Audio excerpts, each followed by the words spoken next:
ඉතින් සුබ දවසක් කියලා ප්‍රාර්ථනා කරන සියලුම දෙනාට ඒ වගේම තමයි සෝෆන් බොක්සින් YouTube channel එකට ඔයාලා හැමෝම අද ආයුබෝවන් කියලා පිළිගන්නවා.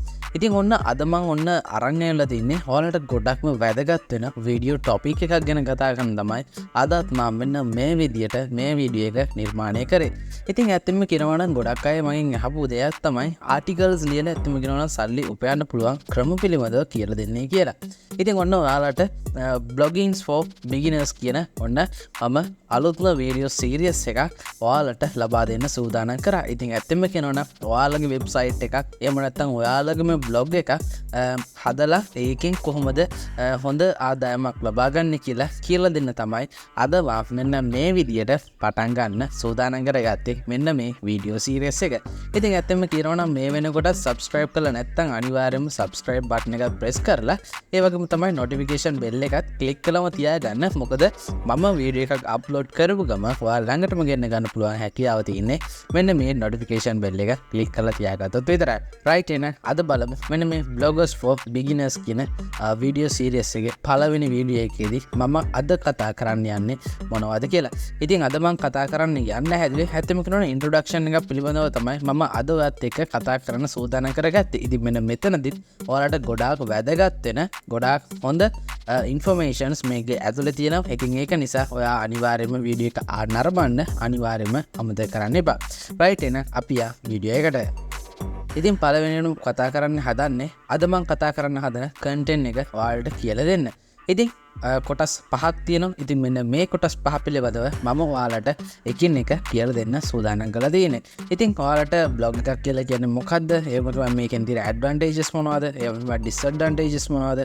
ඒ වගේම තමයි මේකෙන් සල්ලි උපයන්න පුළුවන් මෙතඩ්ස් මොනවද? ඒ වගේම තමයි රික්වයර්මන්ට්ස් මොනවද කියලා මම ඔයාලට මෙන්න මේ වීඩියෝ එකේදී කතා කරන්න යොදාගෙන ඉන්නවා. ඊට පස්සේ අපි මුලින්ම බලමු මෙන්න මේ බ්ලොග් සයිට් එකක් කියලා කියන්නේ මොකක්ද කියලා. ඉතින් ඇත්තෙන්ම කියනවා නම් බ්ලොග් සයිට් එකක් කියලා කියන්නේ news ඒ වගේම තමයි people opinions ඒ වගේම තමයි photos videos ඒ වගේම තමයි ගොඩාක් දේවල් එකතු කරගෙන ලියන articles වලට තමයි මෙන්න මේ බ්ලොග් සයිට් එකක් කියලා කියන්නේ. ඉතින් බ්ලොග් සයිට් එකේ දවසින් දවස අප්ඩේට් වෙනවා නම් එහෙම නැත්නම් articles අප්ඩේට් කරන්න පුළුවන් නම් ඔයාලට හොඳ රීච් එකක් ගන්න පුළුවන් හැකියාව තියෙනවා. ඉතින් විශේෂයෙන්ම මතක් කරන්න ඕන මෙන්න මේ බ්ලොග් සයිට් එකේ පබ්ලිෂ් කරන ඉන්ෆර්මේෂන්ස් එහෙම නැත්නම් තොරතුරු එහෙම තමයි නිවුස් මේ වගේ හැම දෙයක්ම අනිවාර්යයෙන්ම ඔයාටම ආවේනික වෙච්ච ඔයාම නිර්මාණය කරපු දේවල් විතරක් පබ්ලිෂ් කරන්නත් අමතක කරන්න එපා. මොකද කියනවා නම් ඔයාලට ඉස්සරහට මම මෙතඩ්ස් කීපයක් මම ඔයාලට කියලා දෙනවා ඇඩ්වාන්ටේජස් ඒ වගේම තමයි ඩිස්ඇඩ්වාන්ටේජස් යටතේ. ඉතින් ඒක නිසා ඔයාලට ගොඩාක්ම වැදගත් වෙවි ඔයාගේම දේවල් ඔයා මේකෙදි පබ්ලිෂ් කරන්න පටන් ගත්තොත්. right එහෙනම් ඔයා මේ වෙනකොට දන්නවා බ්ලොග් සයිට් එකක් කියලා කියන්නේ මොකක්ද කියලා. right එහෙනම් අපි දෙවෙනි chapter එකට යමු. ඉතින් දෙවෙනි chapter එකේදී මම තෝරගත්තේ advantages of blog site කියන කැටගරි එක. ඉතින් මෙතනදී මම ඔයාලට ප්‍රධාන වශයෙන් මෙතනදී හතරක් එහෙම නැත්නම් methods හතරක් මම ඔයාලට indicate කරලා තියෙනවා. ඉතින් ඒකේ පළවෙනි method එක තමයි easy to start කියන කැටගරි එක. ඉතින් මෙතනදී මම ඔයාලට indicate කරන්න හැදුවේ ඇත්තම කියනවා නම් මෙන්න මේ blog site එක පටන් ගන්න ගොඩක්ම ලේසියෙන් පහසුවෙන් පටන් ගන්න පුළුවන් හැකියාව දෙනවා. ඉතින් ඇත්තම කියනවා නම් මේක නොමිලේ තමයි ඔයාලට හම්බෙන්නේ. ඒ වගේම තමයි ඔයාලට ඕනම තරම් ඇක්සස් කරන්න පුළුවන්. ඒ වගේම තමයි ඔයාලට වෙබ්සයිට් එකක් පටන් ගන්න යනවා නම් ඔයාලට වෙබ්සයිට් එකක් නිර්මාණය කරන්න වෙනම කොස්ට් එකක් යනවා. ඒ වගේම තමයි මේක SEO කරන්න වෙනම කොස්ට් එකක් යනවා. ඒ වගේම තමයි මේක පබ්ලිෂ් කරලා මේක ඉදිරියට පවත්වාගෙන යන්න. එහෙම නැත්නම් මැනේජ් කරගන්න ඔයාලට වෙනම කොස්ට් එකක් යනවනේ. ඉතින් මෙන්න මේ කිසිම දෙයක් නැතුව ඔයාලට free of charge එකෙන්ම ඇත්තම කියනවා නම් ඔයාලට බ්ලොග් සයිට් එකක් පටන් ගන්න පුළුවන් හැකියාව තියෙනවා. ඉතින් දෙවැනි එක තමයි මම තෝරගත්තේ flexible lifestyle කියන කැටගරි එක. ඉතින් ඇත්තම කියනවා නම් ඔයාලට අවශ්‍ය විදියට මේකෙදි ලයිෆ්ස්ටයිල් එක වෙනස් කරමින් ඔයාලට මේකේ පබ්ලිෂ් කරන්න පුළුවන් ආටිකල්ස්. ඉතින් මෙන්න මේ ඒ විදියට නම්‍යශීලී විදියට ඔයාලට ඔයාගේ ලයිෆ් එක ගත කරන්න පුළුවන් හැකියාව මෙන්න මේ බ්ලොග් සයිට් හරහා ඔයාලට හැකියාව පත් කරලා දීලා තියෙනවා. මොකද මේකේ ගොඩාක් දේවල් ඔයාලට SEO කරන්න ඒ වගේම තමයි මේ හැම දෙයක්ම මැනේජ් කරන්න අවශ්‍යතාවයක් වෙන්නේ නැහැ. මොකද මෙයාලගේ ඇල්ගොරිතම් එකක් තියෙනවා. මෙන්න මේ ඇල්ගොරිතම් එකට අනුව මෙයාලා පබ්ලිෂ් කරනකොට ඔයාලට හොඳ වීවර්ස්ලා ප්‍රමාණයක් අරගෙනත් දෙනවා. ඉතින් ඒක නිසා ඔයාලට ගොඩක්ම ලේසියෙන් පහසුවෙන් මෙන්න මේ බ්ලොග් සයිට් එකක් පටන් අරගෙන ඉස්සරහට කරගෙන යන්න පුළුවන් හැකියාව තියෙනවා. ඉතින් ඊළඟ එක තමයි මම තෝරගත්තේ බිල්ඩිං කමියුනිටි කියන කටගරිය එක. ඉතින් ඇතිම කෙනවනම් ඔයා ටෙක්නොලොජී බ්ලොග්ස් වගේ බ්ලොග් සයිට් එකටවා ටෙක්නොලජි ආටිකල්ස්වා පබ්ලිෂ් කරනවාට වාට ටෙක්නොලොජි පිළිබඳව ඇල්මක් දක්වන කමියුනිටි එකක් වාට නිර්මාණය කරගන්න නිර්මාණය කරගන්න පුළුවන් හැකියාවති නොඒ වගේම තමයි ඔයා ට්‍රවලිං බ්ලොග් සයිට් එකක් කරනවන වාට ට්‍රවලින් පිළිබඳව ඉන්ට්‍රස්ට එකක් දක්වන කමියුනිට එකක් වාට නිර්මාණය කරගන්න පුළුවන් හැකියාවති ඉතින් මේක ගොඩාක්ම වැදගත්තනවා ඉස්සරහට ඉතින් මං කියල දෙන්නම් කොහොමද කියලා මෙන මේ කමියුනිට එක වාට නිර්මාණය කරගත්තොත් මොකක්ද කරගන්න පුළුවන් කියලා මම ඉස්සරහට කියල දෙන්න සූදානන් කරගන්න ඊට පස්සේ මම වාට කියල දෙන්න යන්නේ ක්‍රියේටිව් ෆ්‍රීඩම් කියන කැටගැරිය එක ඇත්තම කෙනනම් වාට ඕනම තැනක ඉඳගෙන මෙන්න මේ බ්ලොග් සයිට් එකට වාට පෝස්ට් පබ්ලිෂ් කරන්න පුළුවන් හැකියාවතින තින් ඒ වගේම තමයි වාලට ගොඩක් පහසුවෙන් වාගේ නිදහස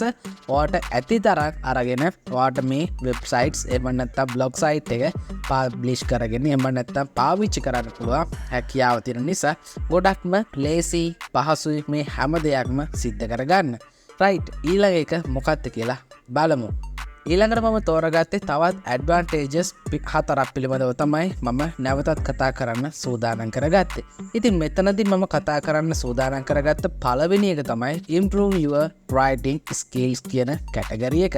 ඉතින් ඔයාට පුළුවන් ගොඩක්ම ඒ කියන්නේ සාමාන්‍යයෙන් ගොඩක් අයට writing skill එක නැති වෙන්න පුළුවන්. ඉතින් මෙන්න මේකෙදි ඔයාට ඉබේම writing skill එක හැදෙනවා. මොකද ඔයාගේ blog site එකට ඔයා ආටිකල්ස් ලියනකොට ඒවම තමයි ගොඩක් දේවල් හොය ලියනකොට ඔයාගේ රයිටින් ස්කිල් එක ගොඩක්ම වැඩි දියුණු වෙනවා. ඉතින් ඒක නිසා ඔයාට ගොඩක් හොඳ රයිටින් ස්කිල් එකක් මෙන්න මේ බ්ලොග් සයිට්ස් පටන් ගත්තට පස්සේ ලැබෙන දෙයක් තමයි රයිටින් ස්කිල් එක. ඉතින් මෙන්න මේකෙදි ඔයාට පුළුවන් මේක ගොඩක්ම ස්කිල් එක වැඩි දියුණු කරගත්තට පස්සේ ඔයාට පුළුවන් ෆ්‍රීලාන්සින් වෙබ්සයිට්ස් වල වැඩ කරන්න. ඒ වගේම තමයි SEO වෙබ්සයිට්ස් වල වැඩ කරන්න.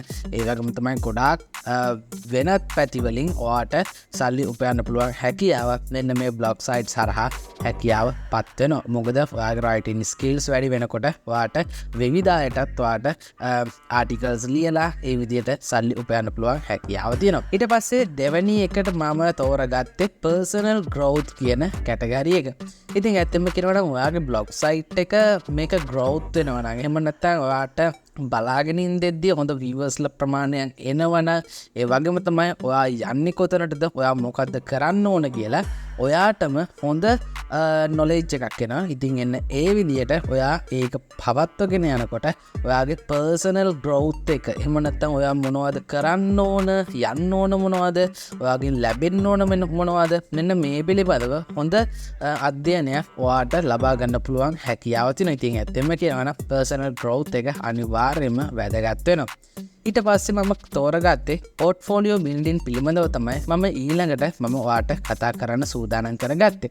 ඉතින් විශේෂයෙන්ම කියන්න ඕන ඔයා LinkedIn account එකක් හදනවා නම් එහෙම නැත්නම් ඔයා බිස්නස් එකක් පටන් ගන්න හදනවා නම් බිස්නස් එකකට ඔයා රෙජිස්ටර් කරන්න යනවා නම් එහෙම නැත්නම් ඔයා ජොබ් එකකට ඇප්ලයි කරන්න යනවා නම් ඔයා CV එකක් නිර්මාණය කරන්න යනවා නම් ඔන්න ඔයාට හොඳ ඔපචුනිටි එකක් තමයි මෙන්න මේ බ්ලොග් සයිට් එකක් කරනවායි කියලා ඔයාට දාන්න පුළුවන් හැකියාව තියෙන එක. ඉතින් ඔයා සාමාන්‍ය CV එකක් හදනකොට ඔයාට පුළුවන් ඔයාගේ බ්ලොග් සයිට් එක මොකක්ද ඒ වගේම තමයි ඔයා LinkedIn account එකක් හදනකොට ඔයාට LinkedIn account එකට දාන්න පුළුවන් මම මෙන්න මේ වගේ දෙයක් කරනවා. ඒ වගේ තමයි ඔයාට හොඳ කැපිටල් එකක් තමයි මෙන්න මේ බ්ලොග් සයිට් එකක් කියලා කියන්නේ. ඊට පස්සේ මම ඔයාට කියන්න යන්නේ potential income කියලා කැටගරි එක. ඉතින් යම්කිසි කාලයක් යනකොට ඔයාට මෙන්න මේ බ්ලොග් සයිට් එක මොනටයිසේෂන් කරන්න පුළුවන් හැකියාව තියෙනවා. හොඳ රීචර්ස් ප්‍රමාණයක් එනකොට එහෙම නැත්නම් ඔයාට හොඳ කමියුනිටි එකක් ඔයාට එකතු වෙනකොට ඔයාට පුළුවන් හැකියාව තියෙනවා සල්ලි උපයන කෙනෙක් විදියට පත් වෙන්න. ඉතින් මෙන්න මේ විදියට ඔයාට සයිඩ් ඉන්කම් එකක් විදියට ඔයාට මෙන්න මේ බ්ලොග් සයිට් එක පාවිච්චි කරලා හදාගන්න පුළුවන් හැකියාව තියෙනවා. ඉතින් මේක මැසිව් ඉන්කම් එකක් විදියට ඔයාට පත් කරගන්න ඔයාට පුළුවන් හැකියාව තියෙනවා. ඒ හැමදේම රඳා පවතින්නේ ඔයා කරන වැඩපිළිවෙල මත. ඉතින් ඊළඟට බලමු මොකද්ද තියෙන චැප්ටර් එක කියලා. ඉතින් ඇත්තෙම කියනවනම් ඊළඟ එක තමයි disadvantages of blog site කියලා කියන්නේ. ඉතින් සාමාන්‍යයෙන් ඕනම දෙයක වාසි පැත්ත වගේම අවාසි පැත්තක් තියෙනවානේ. ඉතින් දැන් අපි කතා කරන්න යන්නේ අවාසි පැත්ත පිළිබඳව. ඉතින් අවාසි දේවල් වල පළවෙනි එක විදියට මම තෝරගත්තේ time intensive කියන කැටගරි එක. ඉතින් ඇත්තෙම කියනවනම් මේ blog site එක පටන් අරගත්ත ගමන් ඔයාලට reachers ලා ඉන්නේ නැහැ. එහෙම නැත්නම් ඔයාලට community එකක් ඔයාලට එකතු වෙන්නේ නැහැ. ඉතින් අප්ඩේට් කර කර ඉතින් ආටිකල් ලියනකොට තමයි දිගටම ආටිකල් ලියනකොට තමයි ඔයාට හොඳ කමියුනිටි එකක් එහෙම නැත්නම් හොඳ රීචර්ස්ලා වීවර්ස්ලා ප්‍රමාණයක් ගෙන්න ගන්න පුළුවන් හැකියාව තියෙනවා. ඉතින් ඒක නිසා ඔයාට ටයිම් ඉන්ටෙන්සිව් කියන එක අනිවාර්යයෙන්ම වැදගත් වෙනවා. ඉතින් ඒ වගේම තමයි no guaranteed income කියන කැටගරි එක. ඉතින් මම කිව්වා ඇත්තම කියනවා නම් මෙන්න මේ blog site එක පාවිච්චි කරලා එහෙම නැත්නම් blog site එකට ඉන්ෆර්මේෂන් ලබා දීලා ඒ වගේම තමයි blog site එකට ආටිකල්ස් ලබා දුන්නාට පස්සේ අප්ලෝඩ් කරන්න ඔයාට ඉන්කම් එකක් ගන්න පුළුවන් හැකියාව තියෙනවා කියලා. නමුත් මෙතනදී මම ඔයාට කියලා දක්වලා දෙන්නේ ගැරන්ට් කරන්න බැහැ කියලා ඉන්කම් එකක් ලබා ගන්නවා. ඉතින් ඇත්තම කියනවා නම් මේකෙදි මම ඔයාට කියන්න යන්නේ සාමාන්‍යයෙන් විවිධ අය එහෙම නැත්නම් විවිධ පුද්ගලයන් නැත්නම් කියනවා නම් වෙනත් අයගේ පෝස්ට් අරගෙන ඔයාගේ පෝස්ට් එකක් විදියට ඔයාගේ වෙබ්සයිට් එකේ එහෙම නැත්නම් බ්ලොග් සයිට් එකේ පබ්ලිෂ් කරනවා කියලා හිතන්නකෝ. ඉතින් මේකට කොපිරයිට්ස් වදිනවා. ඉතින් මෙන්න මේ නිසා ඔයාට ඔයා කොච්චර වෙන අයගේ පෝස්ට් අරගෙන ඔයාගේ බ්ලොග් සයිට් එකේ පබ්ලිෂ් කරත් වැඩක් නැහැ.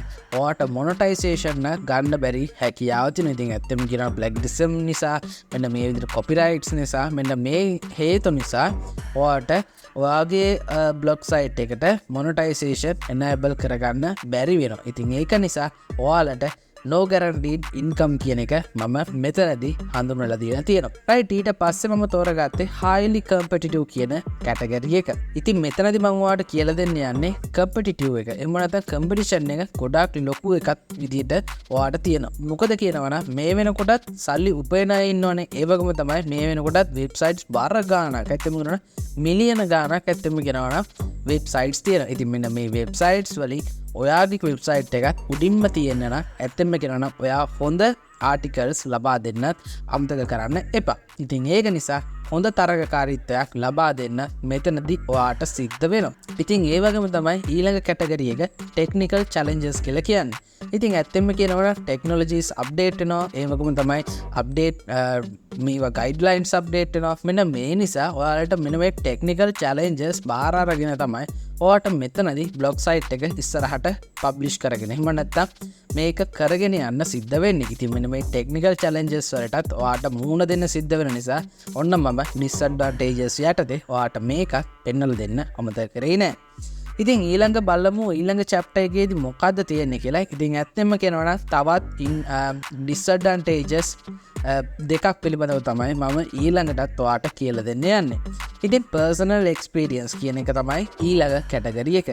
ඉතින් විශේෂයෙන්ම කියන්න ඕන සාමාන්‍ය කිසිම දෙයක් නොකරන කෙනෙක් එහෙම නැත්නම් මේ වෙනකොට බ්ලොග් සයිට් එක පටන් අරගෙන නැති කෙනෙක්ට ඔන්න ගොඩාක් ඩිස්ඇඩ්වාන්ටේජ් අවාසියක් තමයි මෙන්න මේ එක්ස්පීරියන්ස් එකක් නැති එක. ඉතින් ඒක නිසා ඔයාලට මේක එක්ස්පීරියන්ස් එකක් හදාගෙන තමයි ඔයාලට මෙන්න මේ බ්ලොග් සයිට්ස් පටන් අරගෙන සල්ලි උපයන කෙනෙක් විදිහට පත් වෙන්න පුළුවන්. ඉතින් මේකට නම් අනිවාර්යයෙන්ම ඔයා එක්ස්පීරියන්ස් එක ලබා ගන්න නම් අනිවාර්යයෙන්ම ඔයා ආටිකල්ස් ලියන්න පටන් ගන්න ඕන. ඉතින් එහෙම පටන් ගත්තොත් විතරයි ඔයාට පොඩි හරි එක්ස්පීරියන්ස් එකක් හම්බෙන්නේ. ඉතින් ඊළඟ කැටගරි එක විදිහට මම තෝරගත්තේ work life balance කියන කැටගරි එක.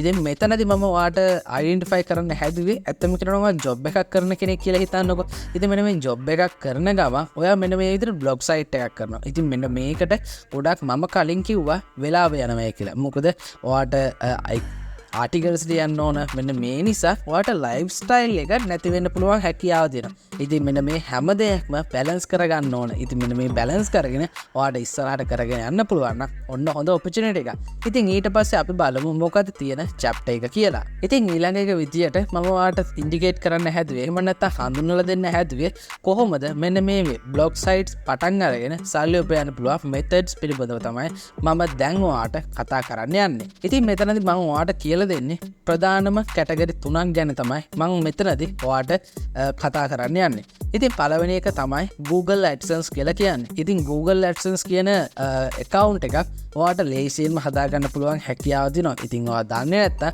ඔයාට පුළුවන් YouTube එකේ search කරලා ඔයාට පුළුවන් Google AdSense account එකක් හදාගන්න. ඉතින් මෙන්න මේ විදිහට හදාගෙන ඔයාලට පුළුවන් ඔයාගේ blog site එක link කරලා ඔයාට monetization enable කරගන්න පුළුවන් හැකියාව තියෙනවා. ඉතින් monetization on කරන්න නම් ඔයා මම කියපු විදිහට වැඩ කරන්නත් ඕන. ඉතින් ඇත්තෙන්ම කියනවා ඔයා වෙන අයගේ post ලබා ගන්නේ නැතුව එහෙම නැත්නම් වෙන අයගේ post copy කරන්නේ නැතුව ඔයා plagiarism ඒ විදිහටම කරගෙන යනවා නම් ඔයාලට පුළුවන් ඉක්මනටම AdSense හරහා සල්ලි උපයන්න. ඉතින් තුන්වෙනි කැටගරි එක විදිහට මම තෝරගත්තේ sponsorships කියන කැටගරි එක. ඉතින් මෙන්න මේ හරහා ඔයාලට හොඳ ආදායමක් ලබා ගන්න පුළුවන් හැකියාව තියෙනවා. ඉතින් මම දැන්ම ඔයාලට මේක explain කරන්න. ඉතින් සාමාන්‍යයෙන් ඔයා traveling website එකක මම දැන් traveling blog site එකක් ඔයා කරනවා කියලා හිතන්නකෝ. එහෙම නැත්නම් ඔයා traveling articles මෙන්න මේ blog එක හරහා ඔයා ලබා දෙනවා. ඉතින් ඒ වගේම තමයි ඔයාට ලක්ෂයක community එකක් ඉන්නවා. එහෙම නැත්නම් traveling පිළිබඳව විතරක් හොයන community එකක් ඔයා ළඟ ඉන්නවා. ඉතින් ඒ වගේම තමයි ඔයාට පුළුවන් ලංකාවේ හොටෙල් එකකට ගිහිල්ලා මෙන්න මේ විදිහට කියන්න. ඉතින් මන් ළඟ මෙන්න මේ විදිහට blog site එකක් තියෙනවා. මගේ ළඟ ලක්ෂයක viewers ලා ප්‍රමාණයක් ඉන්නවා. ඉතින් ඔයාලට කැමති නම් sponsorship එකක් ලබා දෙන්න. ඉතින් මේ විදිහට ලබා දුන්නොත් ඉතින් අර හොටෙල් එක කරන එක්කෙනාට හොඳ බිස්නස් එකක් නෙවන. ඉතින් ඒක නිසා සාමාන්‍ය මුදලක් යා ලබා දෙනවා. ඉතින් මෙන්න මේ විදිහට ලබා දෙන මුදලේ ඔයාට පුළුවන් මෙන්න මේ හොටෙල් එක පිළිබඳව හොඳ ආටිකල් එකක් ලබා දෙන්න පුළුවන් හැකියාව දිනවා ඔයාගේ viewers ලාට. ඉතින් මෙන්න මේ හරහා ඔයාලට හොඳ ආදායමක් ලබා ගන්න පුළුවන් හැකියාව දිනවා. ඉතින් ඇත්තෙන්ම කියනවා නම් ඔයාගේ blogspot එක එහෙම නැත්නම් blog site එක බලන අයගෙනුත් ඔයාට Google AdSense හරහා ඔයාට හොඳ revenue එකක් එනවා. ඒ වගේම තමයි ඔයාට sponsorship එක එහෙම නැත්නම් ස්පොන්සර්ෂිප් එක ලබා දෙන හොටෙල් එකනොත් ඔයාට යම් කිසි ගාණක් එනවා. ඉතින් දෙපැත්තෙන්ම සල්ලි එන හොඳ විදියක් තමයි ඇත්තම කියනවා නම් මෙන්න මේ ස්පොන්සර්ෂිප්ස් කියලා කියන්නේ. ඉතින් ඊළඟ කැටගරි එක තමයි affiliate marketing කියලා කියන්නේ. ඉතින් ශ්‍රී ලංකාව වගේම පිටරටත් ඔන්න affiliate marketing හරහා ගොඩාක් අය ඉන්නවා affiliate marketing කරලා සල්ලි උපයන අය. ඉතින් සාමාන්‍යයෙන් උදාහරණයක් විදිහට ගත්තොත් ඔය affiliate marketing කියලා කියන්නේ සාමාන්‍ය පුද්ගලයෙක්ගේ ඔන්න ඉඩමක් තියෙනවා කියලා හිතන්නකො. මෙන්න මේ ඉඩම විකුණනවට ඔයාට කමිෂන් එකක් හම්බ වෙනවා. ඉතින් මෙන්න මේ කමිෂන් එක ගන්න පුළුවන් හැකියාව තියෙනවා ඔයාගේ blog site එකේ එහෙම නැත්නම් blog එකේ මෙන්න මේ විදිහට ආටිකල් එකක් ලියලා ඔයාට පබ්ලිෂ් කරන ගමන් ඔයාට පුළුවන් හොඳ ආදායමක් මෙන්න මේ affiliate marketing හරහා ලබා ගන්න. ඉතින් මම මේක උදාහරණයක් විතරයි කිව්වේ ඉඩමක් විදිහට ගත්තේ. ඉතින් ඔයාට පුළුවන් traveling එකක් කරනවා නම් traveling blog site එකක් කරනවා නම් ඔයාට hotels පිළිබඳව ඔයාට පුළුවන් introduce කරන්න. ඒ වගේම තමයි හොටෙල් වල ලබා දෙන packages පිළිබඳව ඔයාට පුළුවන් මේ විදිහට affiliate කරන්න. ඉතින් මෙන්න මේ හරහා හොඳ ආදායමක් ඔයාට ලබා ගන්න පුළුවන් හැකියාව දෙනවා. නිදාගෙන ඉන්න ගමන්ම ඔයාට හොඳ ආදායමක් ලබා ගන්න පුළුවන් methods තුනක් තමයි මෙන්න මේ මම දැන් ඔයාට indicate කරේ. ඒ වගේම තමයි හඳුන්වලා දුන්නේ. right ඊට පස්සේ ඔයාට බලා ගන්න පුළුවන් හැකියාව තියෙන්නේ මෙන්න මේ requirements. ඒ වගේ නැත්නම් blog site එකක් පටන් ගන්න අවම දේවල් තමයි ඔයාට මෙතනදී මම හඳුන්වලා දෙන්න යන්නේ. ඉතින් ඇත්තෙන්ම කියනවා නම් ඔයාට Gmail එකක් විතරයි එහෙම නැත්නම් Google Mail එකක් විතරයි ඔයාට අවශ්‍ය වෙන්නේ මෙන්න මේ blog site එකක් පටන් ගන්න. ඉතින් මෙන්න මේ පිළිබඳව සම්පූර්ණ වීඩියෝ එකක් තමයි මම ඔයාලට නිර්මාණය කරේ. ඉතින් මෙන්න මේ වීඩියෝ එකේ ඔයාලට ගොඩාක් හොඳ දේවල් ප්‍රමාණයක් එහෙම නැත්නම් හොඳ තොරතුරු ප්‍රමාණයක් ලැබුණයි කියලා මම හිතනවා. ඉතින් ඇත්තෙන්ම කියනවා නම් වීඩියෝ එක වැදගත් වුණා නම් අනිවාර්යයෙන්ම ෂෙයා කරන්න. ඒකම තමයි සතියට අනිවාර්යයෙන්ම ඔයාලට මෙන්න මේ blog site හරහා සල්ලි උපයන්න පුළුවන් හැකියාව දෙන blog site එකක් හදන්නේ කොහොමද? ඒකම තමයි මෙන්න මේ විදිහ මේවා පිළිබඳව step by step මම ඔයාලට කියලා දෙන්න හොඳ series එකක් තමයි නිර්මාණය කරලා තින්නේ. ඉතින් ඇත්තම කියනවා නම් මේ දැනුම අනිවාර්යයෙන්ම තවත් කෙනෙකුට දැනගන්න වීඩියෝස් share කරන්න අමතක කරන්න එපා. ඒ වගේම තමයි next video එකේදී අපි නැවත හමු වෙමු. එතකන් ඔයාලා හැමෝටම සුවදායි සතියක් කියන ගම අදටම වීඩියෝ එක නවත්තනවා. ඔයාලා හැමෝටම සුවදායි සතියක්.